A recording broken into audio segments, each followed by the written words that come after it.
You know that box that keeps you cool on a hot day? Have you ever wondered what's really happening inside it? Well, it's a whole lot more than just blowing cold air. In this explainer, we're going to dive deep into the science of air conditioning, and it's all based on a lecture by Dr. Sameh Tafik. All right, so here's our game plan for today. First, we're going to talk about what air conditioning actually is. Then, we'll zero in on the main goal, what we call the comfort zone. After that, we'll get into the nitty-gritty science of moist air, and then we'll decode the one chart that every engineer uses to put it all together. And to wrap things up, we'll look at how you can take this and start playing with it yourself. Okay, first up, what exactly is air conditioning? I mean, you probably think it's just about making things colder, right? But the real definition? Well, it's actually way more interesting and a whole lot more precise than that. So let's start with something we've all felt. Picture this. It's one of those super hot, humid summer days. The air just feels thick, heavy. You turn on a fan and sure, it moves the air around, but you still feel sticky and gross. Why doesn't it really help? That question right there gets us to the very heart of what real air conditioning is all about. And that leads us right to the real definition. See, air conditioning is not just about dropping the temperature.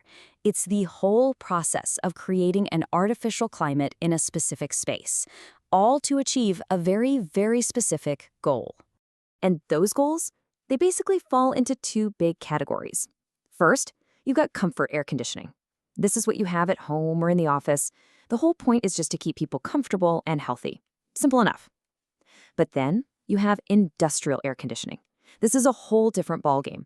We're talking about creating super precise environments for really sensitive stuff, like making computer chips or even building cars. Okay, so for the rest of our time here, we're going to focus on that first one, comfort. Because comfort, and this is the key part, isn't just a vague feeling. Oh no, it is a specific, measurable target that engineers are constantly aiming for. And here it is. This is the target right here on the screen. It's literally called the comfort zone. The easiest way to think about it is like a box on a chart. The up and down axis, that's your temperature, what engineers call dry bulb temperature. The side-to-side axis measures how much moisture is in the air. That's relative humidity. The goal is simple. Get the air conditions to land somewhere inside that box. If you can do that, most people are going to feel comfortable. I mean, we all know what too hot and too cold feel like, right? But it goes beyond that. The air can also be too dry, when you get static shocks and your skin feels itchy, or it can be way too damp, which is when you feel all sticky and gross. So the entire job of a comfort AC system is to grab the air in a room, no matter what state it's in, and drag its properties right into the middle of that comfort zone. Okay, so how do engineers actually do that? How do they measure and control the air to hit that target? Well, that brings us to a field of science with a kind of a tricky name, psychometry. Yeah, I know, but don't worry about the name. Just think of it as the secret language of air conditioning. And it all starts with a really simple but totally crucial idea. The air around us, it's not just one thing. What we feel as humid air is actually a mixture of two different things, plain old dry air and water vapor, moisture. Now, to get really precise about this air mixture, engineers have to track 8 key properties. Let's break them down. First, let's look at the 3 related to temperature. You've got dry bulb, which is easy. It's just the temperature you see on a regular thermometer. Then there's wet bulb. This one measures the cooling effect of evaporation, kind of like how you feel cooler when you get out of a pool and the wind hits you. And finally, you have dew point. That's the exact temperature where the air gets so saturated that water starts to condense out of it. You see this on the outside of a cold drink. All right, next up are 2 properties that deal with the air's volume and energy. There's specific volume, which just tells you how much space a pound of air takes up. Is it dense or is it light?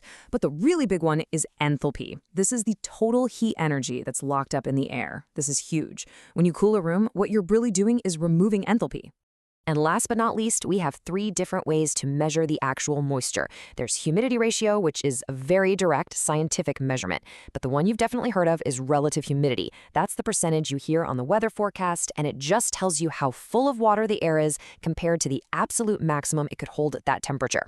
The third one, percentage saturation, is pretty similar. For our purposes, just remember relative humidity. That's the one you'll encounter most. So, okay, we've got 8 different properties. That's a lot to keep track of. But here is the most important thing to understand. They are all connected. It's like a web. If you pull on one thread, say you change the temperature, a bunch of the others are going to change too. You can't change one in isolation. They're all part of one big system. So try to juggle all 8 of those numbers in your head at once. Yeah, that's pretty much impossible. So how in the world do engineers deal with all this complexity? I mean, what if there was a single master tool, like a cheat sheet, that laid it all out in one place and showed you exactly how they all connect? Well, guess what? That tool actually exists. This is the psychrometric chart. And I know, at first glance it looks incredibly complicated, but trust me, this is the single most powerful tool in the entire world of air conditioning. It maps every single one of those 8 properties onto one graph. And here's the magic part. If you know just 2 of those properties, you can find your exact spot on this chart, and from there, you can read off all the other 6. It is the ultimate roadmap for an AC engineer. Okay, so now you get the basic properties of air, and you've seen the incredible chart that ties them all together. So what's next? How do you take this from just being theory to something you can actually use?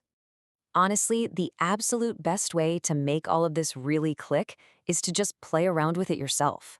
You can find tons of free psychrometric chart software online. Just download one. These tools make the chart totally interactive. You can plug in some numbers, plot a point, and then see for yourself in real time what happens to everything else when you change just one thing, like the temperature. And this is pretty much what it looks like. These modern apps bring this insanely powerful engineering tool right to your computer or even your phone. They let you map out an entire process, heating, cooling, taking humidity out, and solve real-world problems right there on your screen. It's pretty amazing. And that's it. That's a quick look at the fundamentals behind the science of air conditioning, and it's all based on the work of Dr. Sameh Tawfik. So, the next time you walk into a room and feel that perfectly cool, comfortable air, you'll know it's not just about making things cold. It's about the precise science of hitting that comfort zone. Thanks so much for watching.